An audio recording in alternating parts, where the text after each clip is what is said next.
So let's look at the marketing mix, or the 4 Ps. The product, Big Skinny, is a very thin wallet. It's about 50 to 70%, 75% smaller than a regular wallet. It is made of a nylon microfiber material, which is water resistant and very durable. It comes in various exteriors, including a leather exterior, and can hold up to 40 plastic cards. So the wallet market is very, very, very old, and this can be considered a really highly innovative product in a very traditional market.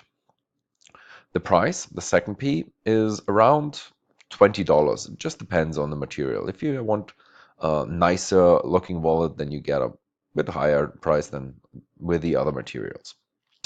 The place is that big question mark in the case.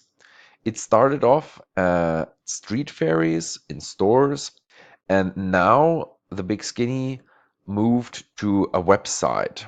And that changes a bit the location and the place where the product is sold and raises, therefore, a few questions. These questions come mostly in the promotion.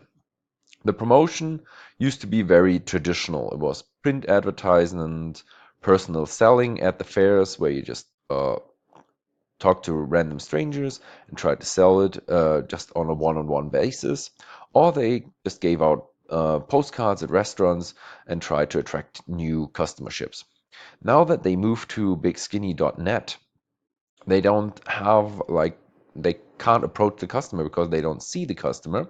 So they have to take new opportunities like online advertisement, paid search, social marketing, or even affiliate marketing, or considering joining up with Amazon. So this is the big question: how the promotion is gonna be changed in this case.